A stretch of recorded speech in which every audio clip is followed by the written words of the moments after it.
Isn't he Mexican? Colombian. He calls himself American. What is this? Anchor Baby. And in this corner, it's the American Anchor Baby. Daddy's home.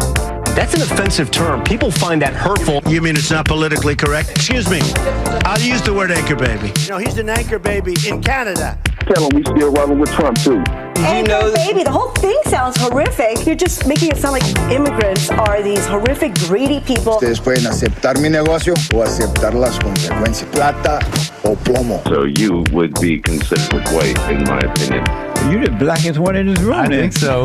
And what happened was his mama got pregnant on the other side of the border. And then a few hours before, just before it was time for him to pop out, she jumped across the border and let him fall on America's soil. So he became the anchor baby. They don't call him the anchor baby for nothing. Amazing. We like this anchor baby, right?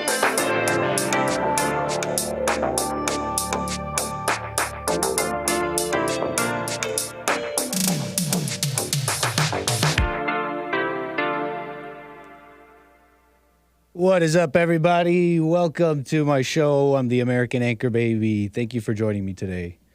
Snazzy black background. Very nice. Very clean. We'll get that fixed. No big deal. Appreciate you all being with me. Thanks to everybody who joined me on Friday for a nice flight. That was a lot of fun, and thank you for that. Thank you for joining. So make sure you're followed and subscribed into this YouTube channel, as well as, my Rumble, American Anchor Baby on Rumble as well, streaming over there. Let me pull it up, make sure I don't miss any of the Rumblers over there. Thank you. But it was a fun flight, so thank you. Got into some cool stuff there. Make sure you don't miss those. We have a lot of fun on Nick's stream. It's gonna be Lucy one. It's gonna be a Lucy one today. Gonna run down some news I've been collecting. Give you my thoughts. We'll read it out. Do our thing here. I don't really have any clips or anything for you. It's been a busy day, but we'll get into some news, right? Let's get into it. There's stuff happening, even if it's a little slow. You heard about this sonic boom in D.C. Not really anything deep here, but maybe somewhat mildly interesting for the viewers. There was these videos going around of these sonic booms in the D.C. area. Terrified people. Videos of this couple about to play a song.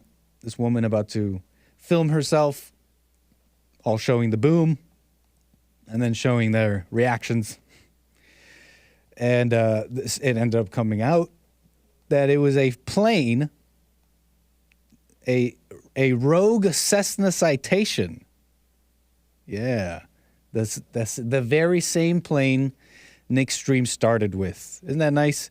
A Cessna Citation private jet. If anybody remembers the early days when we were flying Nick's stream, now we got enough people for an A320neo. You gotta love it. I appreciate the viewers. But we were flying a little business jet Cessna Citation. It looks like this story may just be a Nick stream, an early Nick stream flight. Some say a current Nick stream flight, but that's slander. Obviously, they didn't watch last Friday. But a little Cessna Citation, apparently unresponsive, violated airspace around D.C., prompting the U.S. military to scramble the fighter jets. And so that's what went supersonic. These supersonic fighter jets scrambled in case anything were to happen. See, when there's an unresponsive plane, FAA is on that. You have to be on your flight plan. You got to be following things. Once you start deviating, you start setting off alarm bells. Sometimes they result in a scrambling of the fighter jets. Well, apparently what happened is these scrambled jets to this Cessna Citation little business plane tried to contact this plane for a while. Let me see if I can pull it up here. The military later said the F-16s were authorized to travel at supersonic speeds. Rattled many people. But here's what happened. AP, no survivors found after plane that flew over D.C. led to fighter jets scramble crashes in Virginia. Yeah, that plane ended up crashing. A wayward and unresponsive business plane, that's not an extreme, that flew over the nation's capital Sunday afternoon caused the military to scramble fighter jets before the plane crashed in Virginia. Hours later, police said rescuers had reached the site of the plane crash in a rural part of the Shenandoah Valley. Federal Aviation Administration says the citation took off from Tennessee on Sunday. It was headed for Long Island's MacArthur Airport. Inexplicably, the plane turned around over New York's Long Island, flew a straight path down over D.C. before it crashed over mountainous terrain. Still not clear why. Not immediately clear why the plane and pilot did not respond to radio transmissions. It flew directly over the Capitol, which is what set off the planes, the jets. They scrambled to respond to the small plane. They're not authorized to discuss the details of the military operations. Wonder what happened there. I heard there was a Trump donor on the plane. And let me see here if I can confirm that for you. I'm not giving you fake news. Fake news. Trump. Give me Control F. Control F, Trump. Ooh.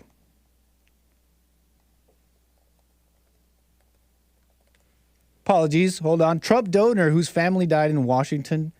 Yeah, Washington plane crash.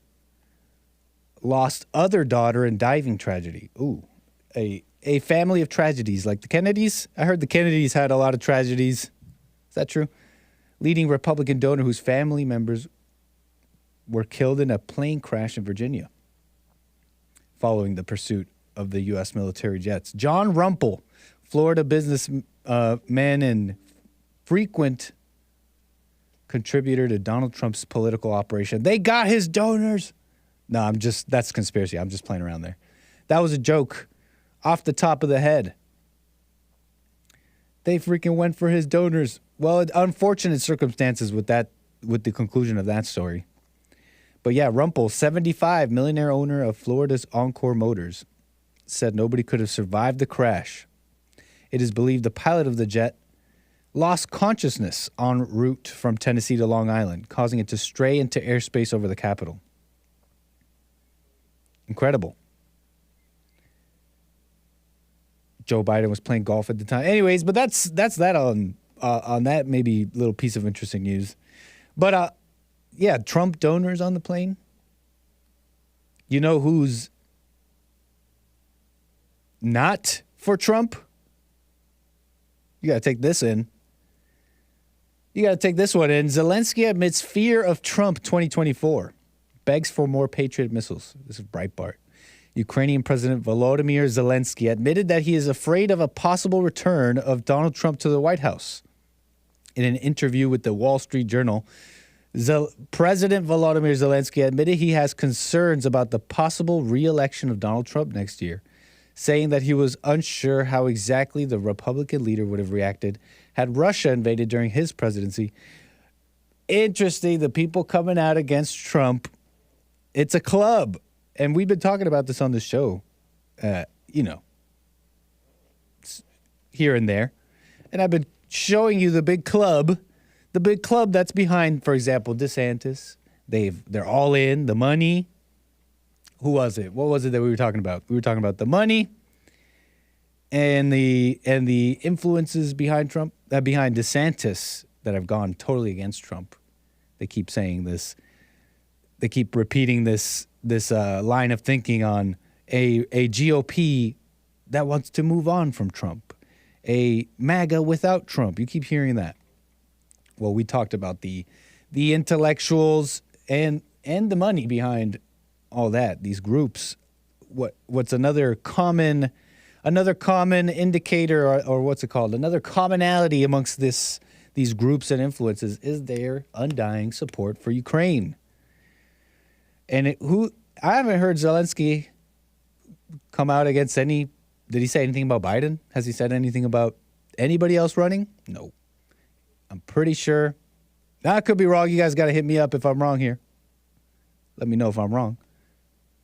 But he hasn't expressed any negativity of any other candidate, as far as I know. It seems like Trump is the only one giving Ukrainian President Zelensky some trouble, some fear for the future, for the stability of the future, what they plan.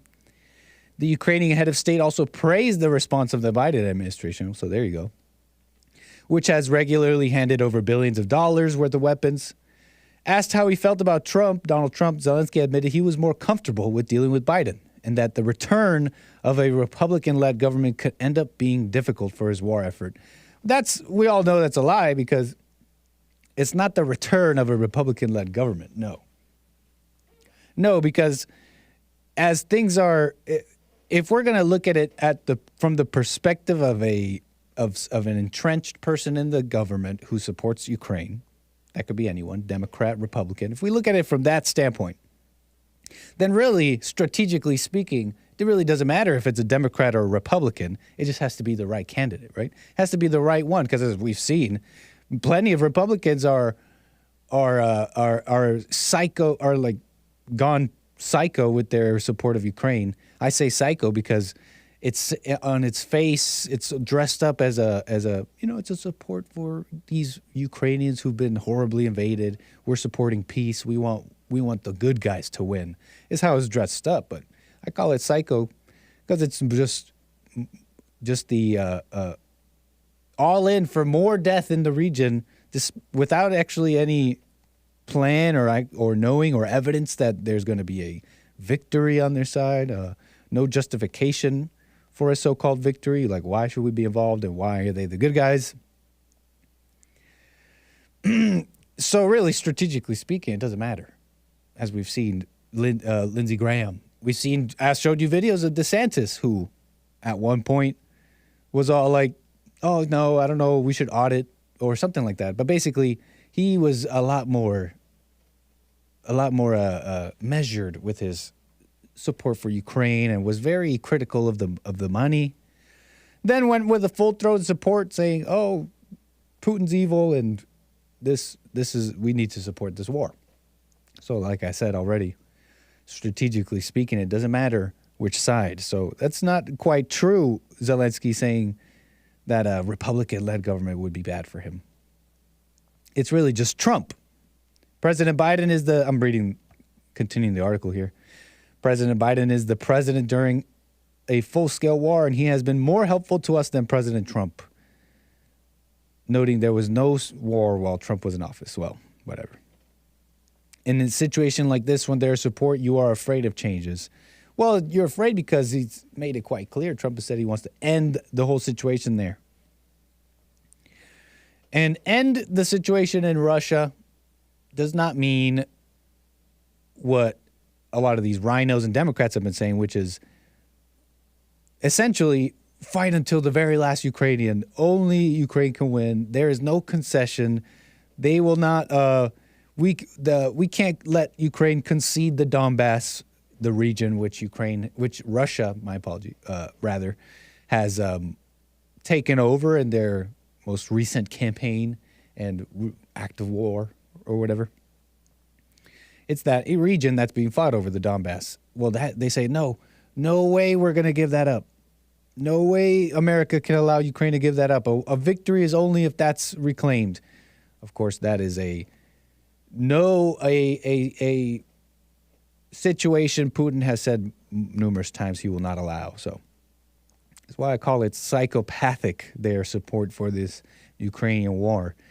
And, I'm just kind of going off the top here. Loosey-goosey show, but look at the groups involved, okay? They always support Ukraine. The rhinos, the Citadel, and all the big money behind DeSantis, that the guys that flipped, the billionaires that flipped, if you remember. But what else? Just a little thing on there I found somewhat interesting. The people, though, who doesn't want Trump to tone it down is the people. There is like this, what's it called? A like general consciousness amongst us, the American people, the us Trump supporters. And I say that like Trump supporter even.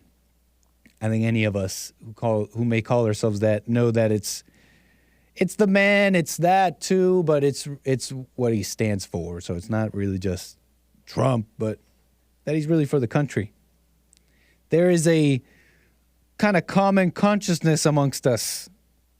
There was this moment on this live town hall that Trump had with Sean Hannity being the moderator. And there was a very interesting moment. We all love Trump for the way he speaks and how he won't hold back. And in fact, you know what? In fact, I think I can even show you the clip. Let me see if I can get this going. I think I could even show you the clip. We got some clip action. This is a tweet from the Columbia Bugle. And I'm going to see if I can show you this. How do I do this? So, yeah, crowd. Hannity's bringing up a point about Trump having to tone it down, okay? And instead of talking about it, why don't I just show you? Let me see, pull it up. It's hard to see the screen, so please bear with me.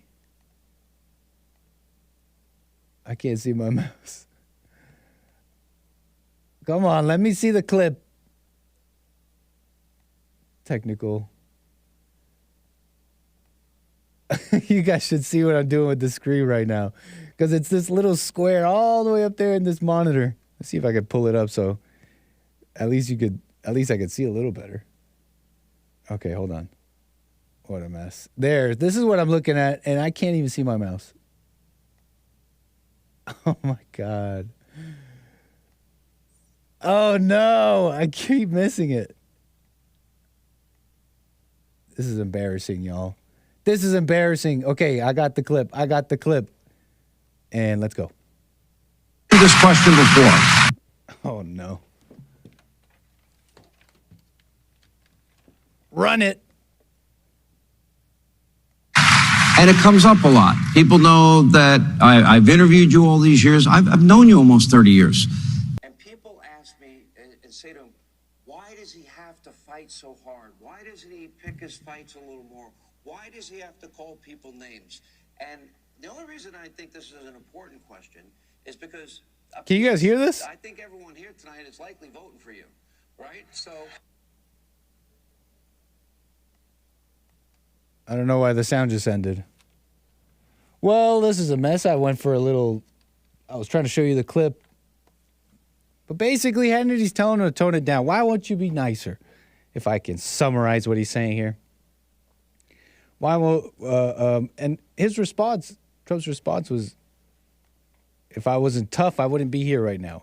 But I wanted to play the clip because the crowd goes basically boo to Hannity's question. Like, heck no. Like before even Trump responds, he asks him like, "Oh, you think you need to tone it down?" And the crowd's like, "No, heck no, heck no." It was nice to see. Okay, it's a bit of a white pill. People, the public agrees. We just want him to be him. Okay, so all this talk, any talk online or talking heads saying, "Oh, maybe the American, he does very badly. He does very badly with American women, or he does very badly with this or that." Yeah, don't listen to that. I don't think it's we don't need to pay it any mind. What else on this? There was this silly moment. I have to see if I can even pull it up since we don't need the sound. I bet you I could just show you. It was Pence. Pence is running for president, I think.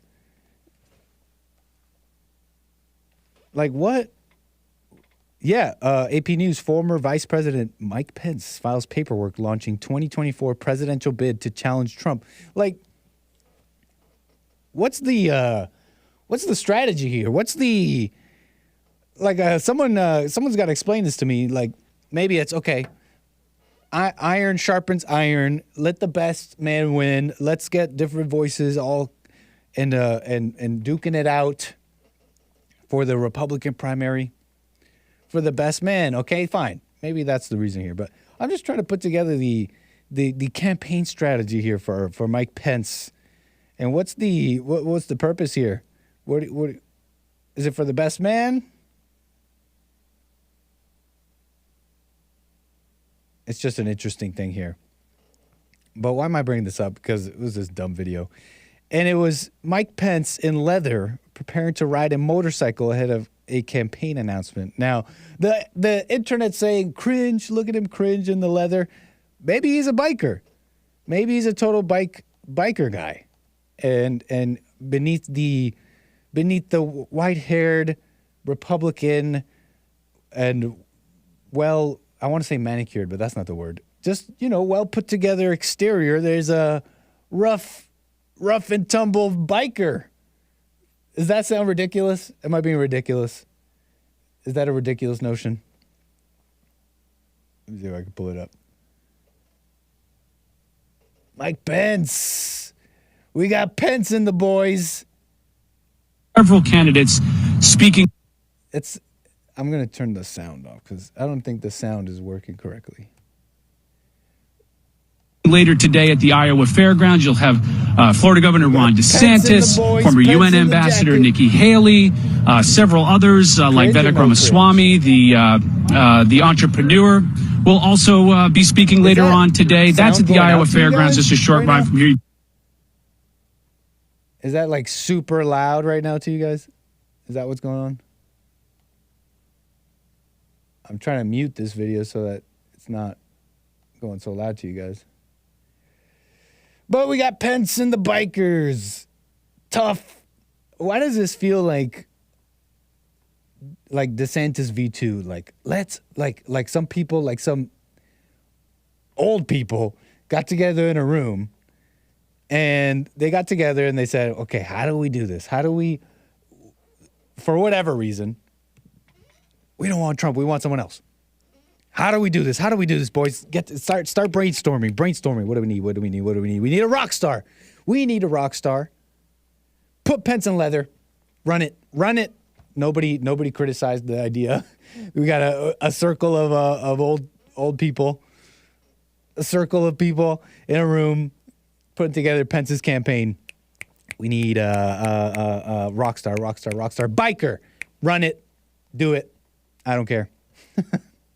And it feels like DeSantis V2 because it's, if you remember, I was bringing up the DeSantis campaign and it was like, what was his slogan? His slogan was, it was Make America Great Again, but his version. It was like a copy. It was like a blatant copy. What was it? It was like Make America, it was really lame. It was like a lame version of Make America Great Again. It was like American decline is not necessary.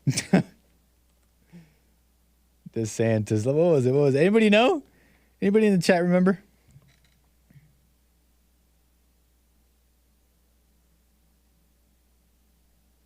Pence been owning a Harley Davidson for years. Okay, right on. See, I thought it was something like that. I knew it wasn't just, let me just get on a bike and try and get votes. No, I knew it was something like, it's a bunch of towers in the chat. So I don't know what you guys are saying.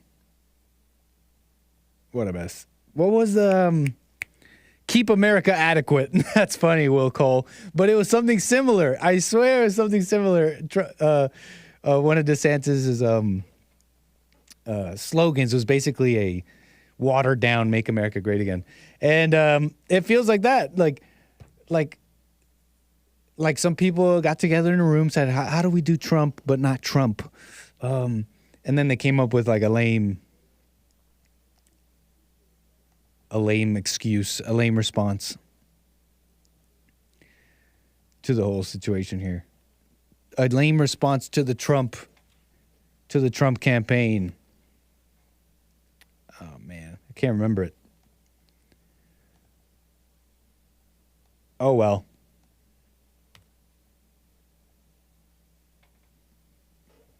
But we like Pence, right? We like Pence. Give me a second here because this is still playing here on this other screen. Is this a video you guys are hearing right now? 'Cause I can't tell if it's going out or not. Okay. I'm going to get to your calls here in a moment. Just give me 1 second.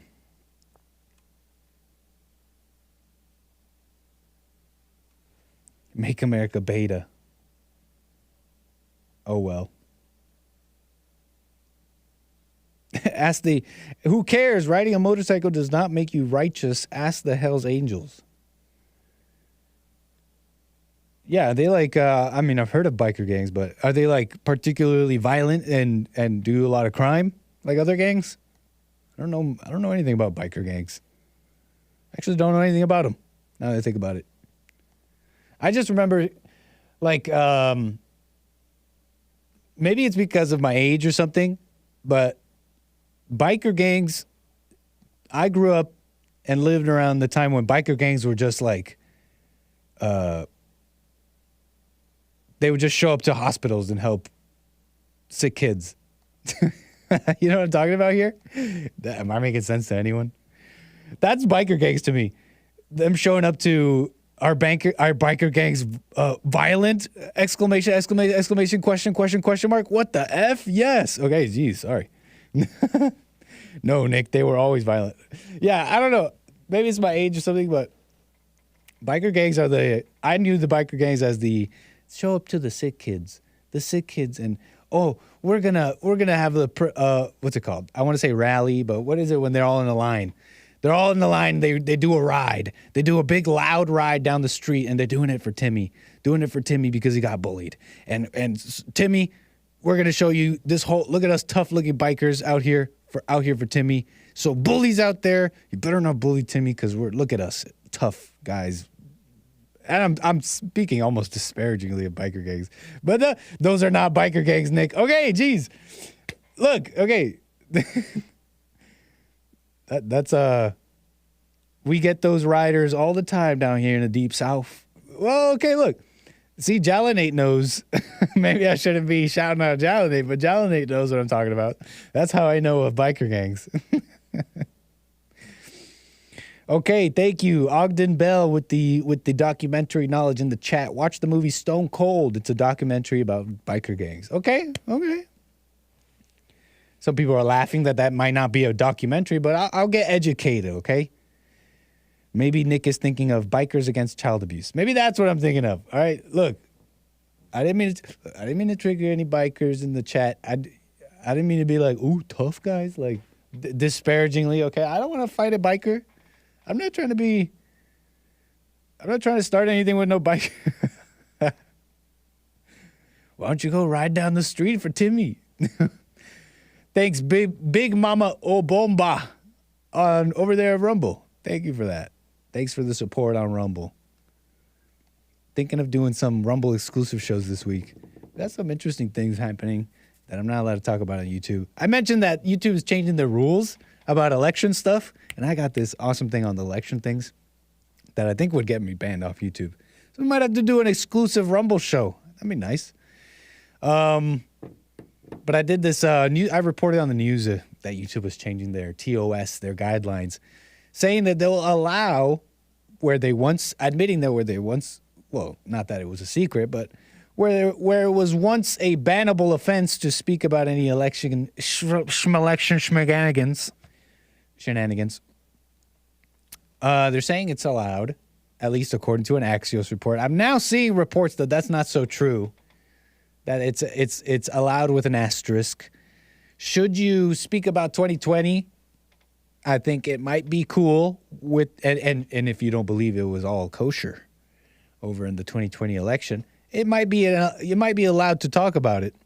But should you, in the midst of talking about the election, say anything questioning the veracity of mail-in ballots and mail-in voting and stuff like that, then you might be in trouble still. Pretty fishy stuff.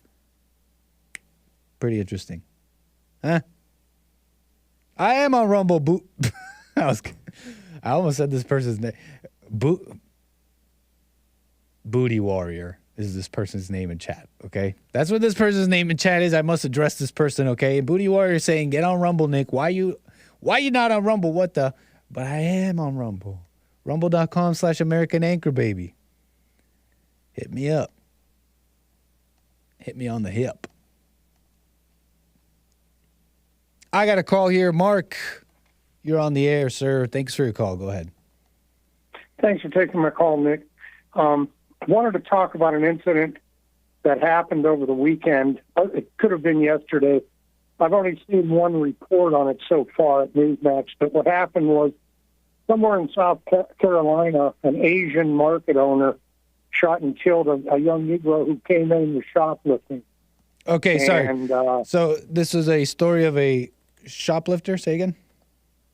Yeah, what happened somewhere in South Carolina over the weekend. Gotcha. An Asian shopkeeper was being shoplifted by a young Negro, and he shot the thug, and he killed him, and now they want to throw him in jail for life for killing this thief, and I just wondered if you had heard about it. Let me see if I got... No, first I'm hearing about it. Is it a convenience store owner who allegedly killed teen, had previously shot at two shoplifters before? Yeah, that's probably it. Killed a... Yeah, that sounds right. Oh, this shoplifter was 14? Yes. 14-year-old boy wrongly suspected... Apparently, according to this, CBS says years before he allegedly killed a 14-year-old boy wrongly suspected of shoplifting. South Carolina gas station convenience store owner shot a shoplifter and opened fire on the vehicle of another. Rick Chow, now 58, was never charged in those previous... So they're trying to bring light to some previous shootings he did. Kind of an interesting way to open up an article when trying to report on the news of a current shooting to bring up some past stuff. Almost feels like CBS is trying to lambast this Rick Chow as this shooter, like, you know what I mean? Like trying to pigeonhole him as this person who's just shooting at people. Yeah. And the sheriff, he's white. Mm-hmm. They talked to him, and what a klutz. The reporter asked him if there was a hate crime charge. And the dummy sheriff says, well, we don't have hate crime laws in South Carolina. Thank God. And then he went on to say that because they're both minorities, it would not have applied. Meaning hate crime laws are directed at whites only. Wow, you really said that? You really said that? Yes, because they're both minorities. That's interesting. Even if the one so-called minority said, I'm shooting you because you're black. and then shot him dead. Like, what if he yelled that out? What if he called him the N-word before shooting him? Like, that's so arbitrary. What the heck is a hate crime then? Well, thank God again that there are no hate crime laws on the books in South Carolina, because you know as well as I do, hate crime laws violate the First Amendment. You could say that word, you could say whatever you want, and in South Carolina they respect that. Yeah, the sheriff must be a Democrat. Well, first I've heard of it, so I really don't have much info. I'll probably go down this article here in a moment and report on it more accurately. But yeah, thanks for the story there, Mark. I needed the content today, so we'll go down this article. Yeah, you got it. Did they show a picture of the kid that was shot? I haven't seen it yet, but I haven't scrolled down the full article. I've scrolled down the whole article and I don't see it. Yeah, on TV they showed him smiling like the all-American boy. And it's a 14-year-old who was killed. Pardon me? And it is the 14-year-old that was killed in this situation. Yes, sir. I see a picture of him now. Is he smiling? Smiling, got the AirPod in. Yeah. Yeah, the all-American thief.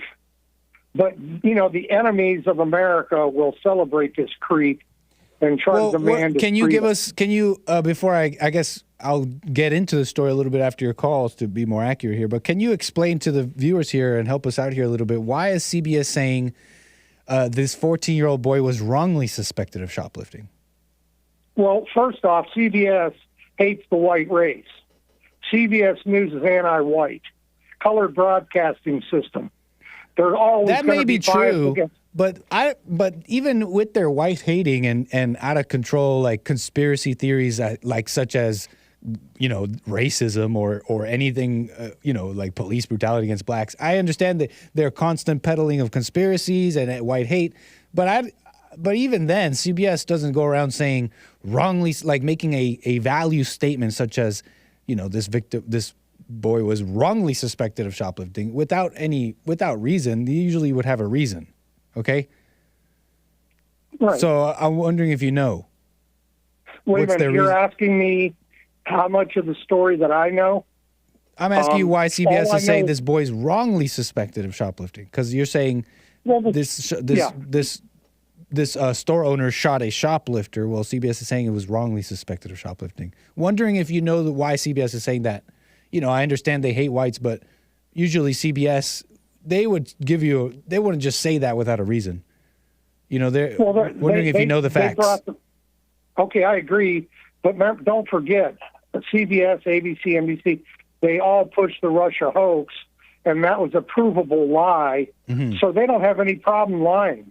They know there will be no repercussions on a racial issue if they take the side of the Negro. Yeah. And this is the problem. That's why we're never going to get anything. Even Newsmax, I like Newsmax, but, even they tried to say that, well, the guy shot the kid in the back and all this stuff. But, hey, the kid was stealing. So have you heard that they're saying that he was wrongly accused of shoplifting? Have you heard of that? I haven't heard that. Okay. I didn't hear that today. Well, we'll get into it, and hopefully we can get to the bottom of why they're saying this.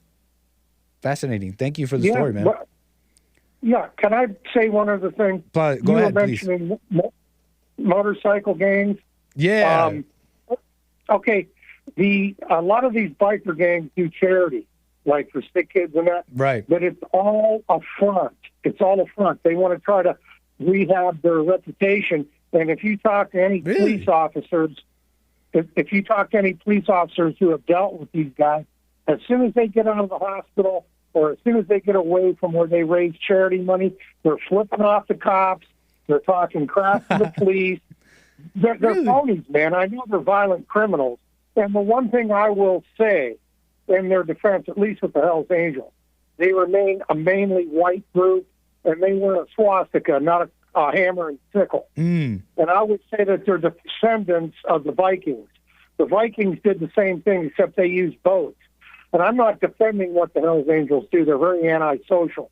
But the Vikings were the same thing. They went around the world on boats.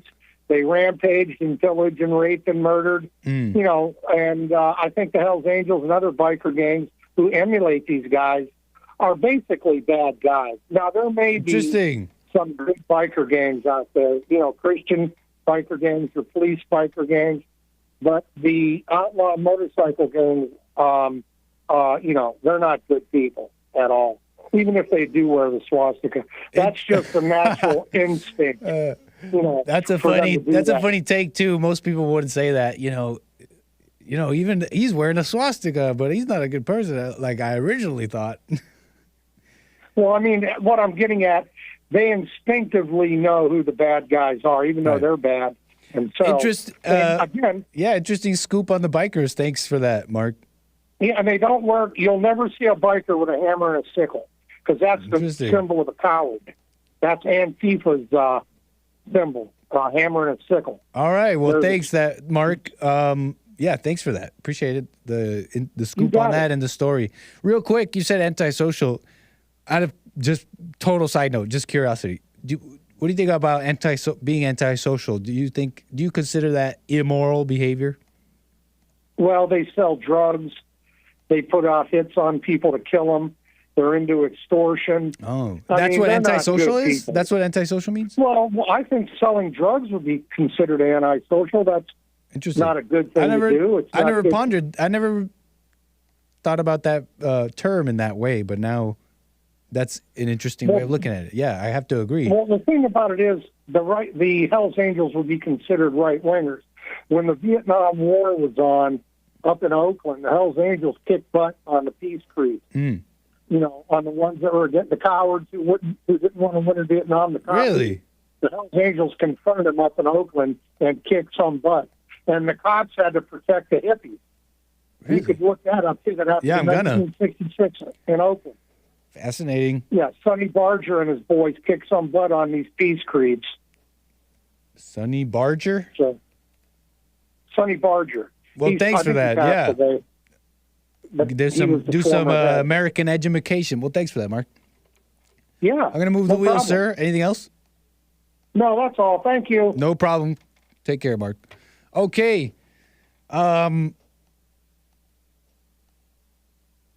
Shoplifting. We got breaking news. But it's not really breaking. It's from a couple days ago. So let's run down this story here a little bit, because there's this 𝒔𝒐𝒄𝒊𝒂𝒍𝒔, 58, being who is in the middle of this situation here where apparently he shot a 14-year-old boy dead. South Carolina gas station convenience store owner shot a shoplifter. A 14-year-old boy wrongly suspected of shoplifting. This CBS article focuses in on two previous encounters, separate encounters before this 14-year-old boy one, where this 𝒔𝒐𝒄𝒊𝒂𝒍𝒔 shot a shoplifter in one case, opened fire on a vehicle in another shoplifting encounter. CBS calls those two separate encounters shoplifting encounters. Officers responded to hundreds of calls for help at Chow's Express Mart Shell station in Columbia over the last 5 years. They've responded to assaults, larceny, shoplifting. So this person's been let me see if I can pull up a duplicate of the article so you can at least look at what I'm looking at. Looks like this person's been dealing with mess at his store quite a while. Now, why won't it just go full screen? If I go to the top, like it does on every other computer. Okay. What a mess. We got the story right here. Bingo. So here's �𝒐𝒊𝒂𝒍𝒔. Let me see if I can pull him up. Scroll down to his face here. There he is, 58. Officers responded to hundreds of calls. Yeah, on May 4th, 2015, Chow confronted a woman who'd grabbed 2 cases of Bud Light and a package of boiled peanuts and then left without paying. I'm laughing just because the shoplifters and thieves are always they're always painted as desperate people, but how come they always go for the like you know, the goodies that you would think you only get if you're in a state of excess? It's a luxury. Beer and boiled peanuts. Don't do this, but better yet, go buy a 10-pound bag of rice and just eat that. Just white, fluffy rice and salt. Because you're poor. Not 2 cases of Bud Light. And they went for they stole the transgender beer. According to a redacted incident report, the two struggled outside the store and the woman threatened to shoot the store owner. Chow then took hold of the beer and the woman's purse, which contained the peanuts. Okay, so that was the incident before and the other incident in 2018. CBS, can we get to the story of today? You're saying there's a 14-year-old boy dead who was wrongly suspected of shoplifting. You would think you'd want to get to that, right? Wouldn't you want to get to that part of the story? Geez, I'm still scrolling down the story looking for the situation that happened.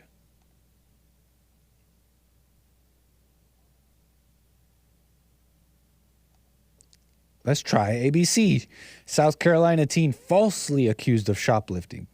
Will anyone tell us why he's being falsely accused? A South Carolina gas station owner was charged with murder on Monday after allegedly shooting and killing a 14-year-old boy he wrongly believed had shoplifted several bottles of water. �𝒐𝒊𝒂𝒍𝒔, 58, was arrested and charged in connection to the fatal shooting of Cyrus Carmack Belton in Columbia, South Carolina. In a news conference on Monday, Sheriff Leon Lott said the teenager did not shoplift from the Shell gas station, despite Chow's belief that he did. He did not shoplift anything. We have no evidence that he stole anything whatsoever. Lott said that at some point during the chase, Chow's son said that the teen had a gun. At that point, the father shot the young man in the back. According to a law enforcement, a gun was found close to the teen's body. So the teen did have a gun? Wow.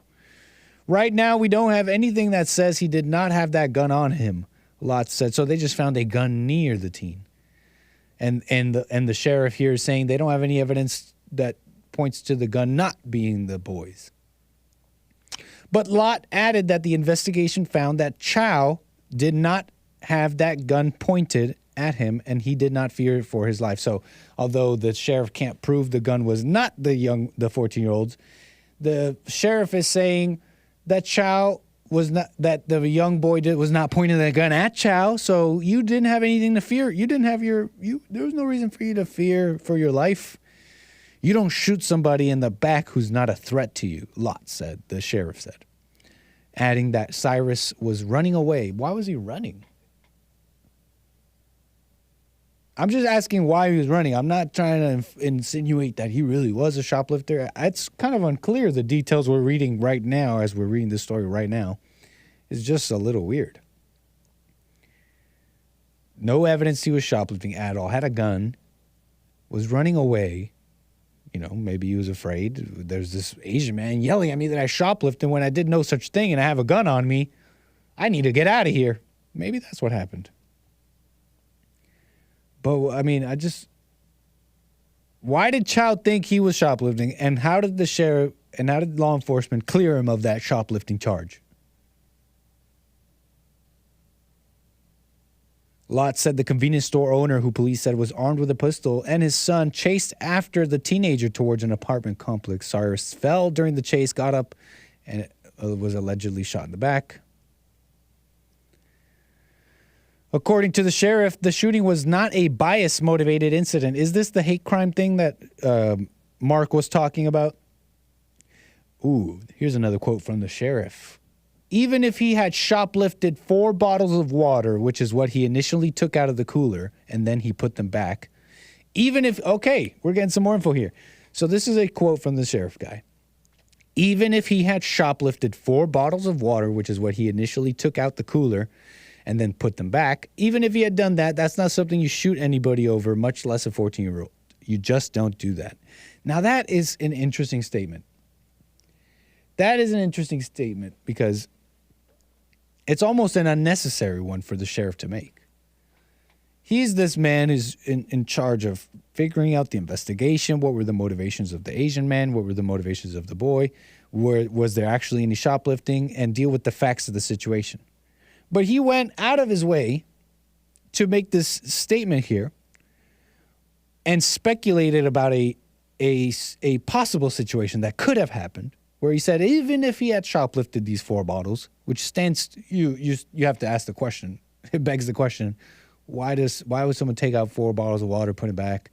Like what's going on with all that? But let's put that aside. He goes on and he has to make this statement here where he goes above and beyond and says, even if he has shoplifted, you don't shoot them in the back. And look, maybe that's a statement that's easy to agree with, but I don't know. Now, we should have space. Whenever we see these videos of thieves getting their just desserts or something like that, we shouldn't be celebrating it. We shouldn't be excited.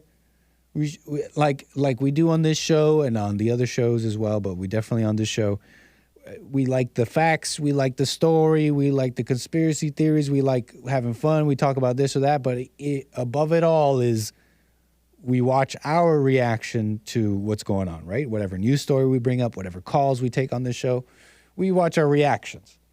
So we shouldn't be giddy over some thief getting what they may very well deserve. But whenever these stories come up and this inevitable conversation and fight of, well, you should shoot him in the leg, or no desperate thief deserves to die, or whatever. This conversation inevitably gets brought up. I always hearken back in my mind. I always go back.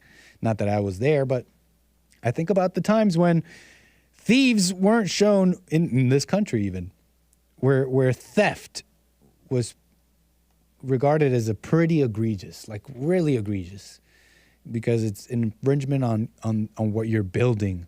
You're on the very things you use to bring food to the table to your family. Okay, your property is not just, because that's what the inevitably this conversation always goes to. Well, property isn't more important than lives. This conversation always turns into it gets painted as a, well, those who think a thief who got killed brought it on himself or whatever, those people care more about property than human lives. But it's really the other way around. Anybody who says that, oh, you care about property more than human lives, is they themselves don't care about human lives. They care more about feelings and other weird things than human lives. Because it's the people who care about property, it's the ones that understand the significance property has to human life. And so those people hate human life. They hate life.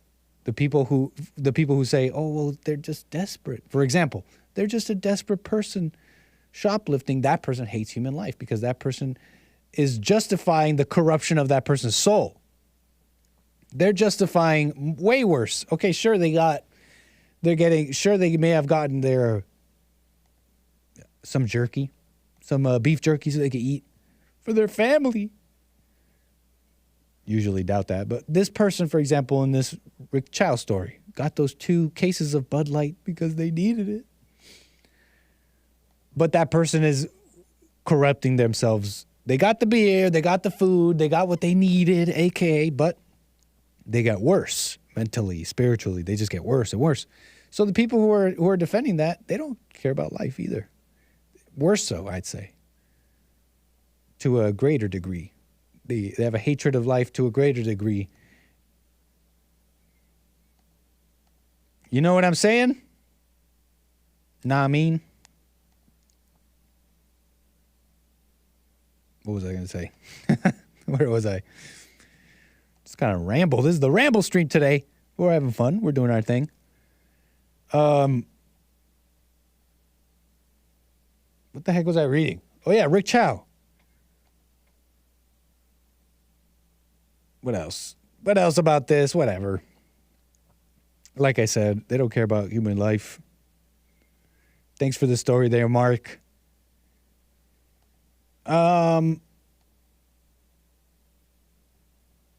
feel like I had something else here. Oh, I got a Rumble chat. Hey, Big Mama Obomba. Big Mama Obomba? Over there in Rumble, thank you. Answered my question about DeSantis' slogan. Not Big Mama Obomba is not entirely sure, but they believe DeSantis' slogan is America's Great Comeback. Oh.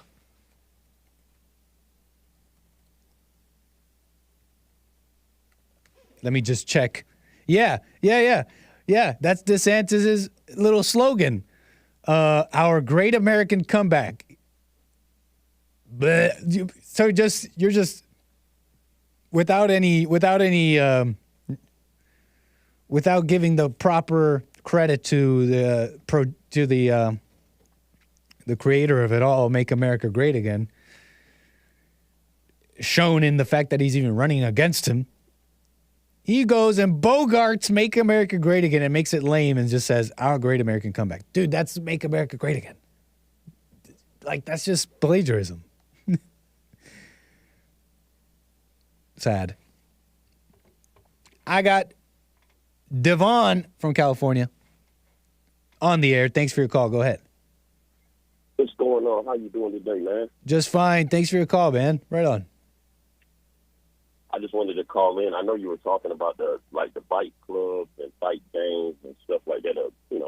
Yeah, biker gangs. Yeah. A little talk about that. I wanted to chime in, man. I'm actually in Stockton right now. I'm a truck driver. Yes. I've spoken to you before. I'm aware of your cross country nature. But I was gonna say, actually, Stockton is like had one of the major like with the biker gang kind of situation. Oh yeah, Stockton, California. Yeah, man. I watched a documentary. They had a situation where the bikers were fighting, and the cops literally wouldn't even stop them. Like, they would just drive by. They would just be like, "Oh, okay, well, they'll just let them. They'll figure it out." Like, that's how serious they were.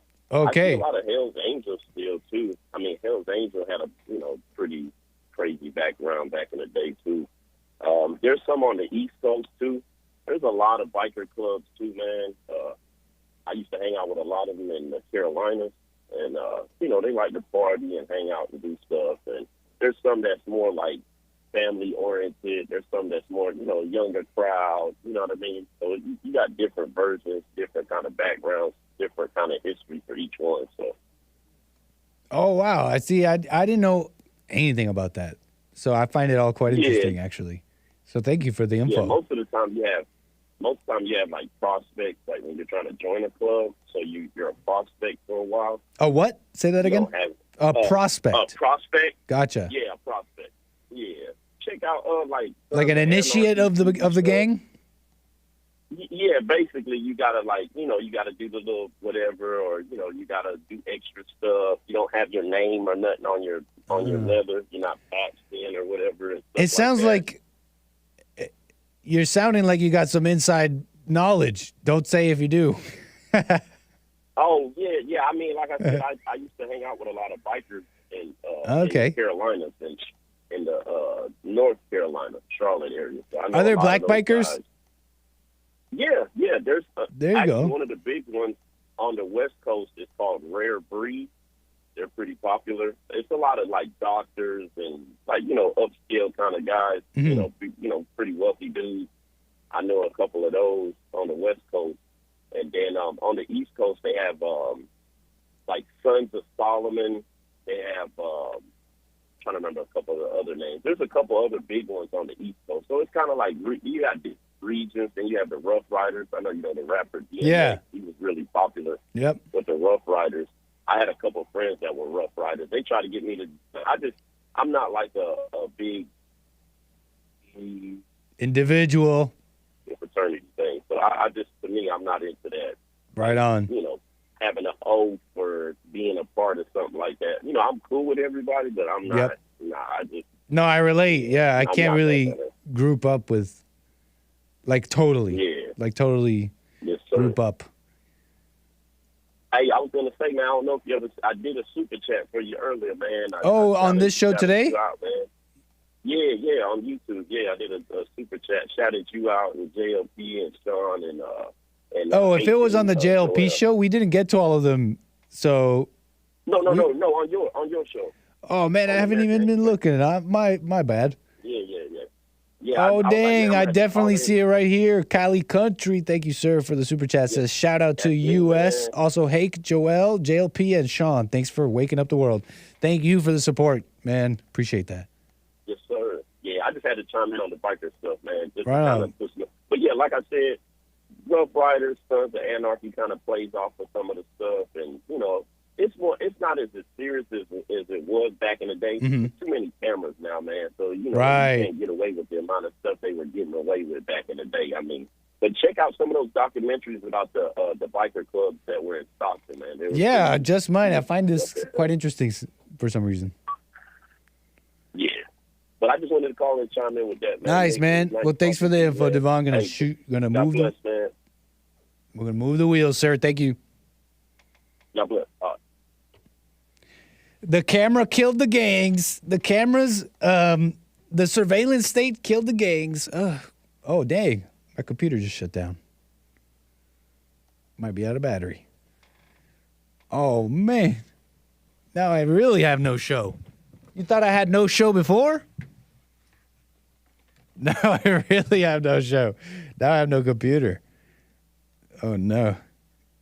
So what's up, guys? Let's just rap. Let's just chat. Yeah, so we just chilling. This is a sign that I was going to say we, but I should just talk about me. That I need to spend a lot more time screenless. It's almost like my brain just shut off. This screen went black and my mind went black. I've outsourced all my thinking and I've outsourced all that is me into these devices. That's very interesting. We need more time. It's antisocial behavior if you really think about it. And as we talked about with Mark earlier, antisocial behavior is immoral, okay? You were born here in this society. I know it sucks sometimes, but you're here. So too bad. So stop being antisocial. Even though people suck. So stop being antisocial. Have a little bit of joy. Speak to the people. And put down your phone. Put down your screens. Oh, well, I don't need this thing, right? I got a caller here, who I'll get to here in a moment.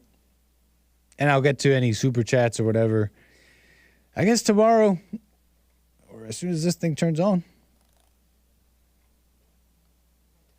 Will it ever turn on? I had a topic. What was it? Let me see if I could go back. Photographic memory. What was the next topic in my notes? It was Trump, DeSantis that we did. There was some stuff. Oh, yeah, Tim Scott's being lame. Oh, yeah, he went on The View. Tim Scott went on The View. And he showed us exactly how Republicans are today. It was the most perfect crystallization of the current, Republican mindset, conservative mindset. It was delicious in a very cringy, not delicious way. Crystallization of it. We also had, I think I had an interesting thing after Tim Scott, not so politicky. It was something else. But we'll do that. We'll do Tim Scott. We'll do some other stuff. I have some interesting segments I'll hit you guys with tomorrow. How about that? I'll hit you guys tomorrow with that. We'll do that tomorrow. As well as, what was else? Just trying to go off the top of my head here. That's crazy. Black screen, blank mind. I've said this, I've mentioned this before about not needing an alarm clock. My mother, who's actually my grandmother, if you guys remember, she's old school. She never uses an alarm clock to get up and gets up at the exact time she needs to every time without fail. And Jesse's the same way. When he told me that, I knew it was real. I knew it was true. And I even started doing a little bit of that. So it's possible. You guys have it in you. We have it in us. All right, y'all. So that's the show. I appreciate you guys being with me. Very loosey, very goosey. I hope you guys enjoyed it anyways. It was fun. Hit me up. Join me tomorrow, 12 o'clock. American Anchor Baby. Back for more. Joel Friday tomorrow. Big shows. Joe, and of course, the Heavyweight Hake Report, as always, in the JLP show, the tried and true. Take care, guys. It's been a pleasure. Hopefully, is this going to work for me? Oh, yeah, I don't need the computer for this part. Ooh, I do. It's okay. We're going to go out anyways. I'll just play the song and walk off the screen. But appreciate you guys being with me. As always, take care. Catch you guys tomorrow. Bye.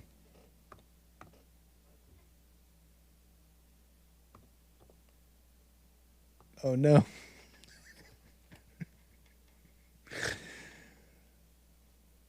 I don't know what's happening here.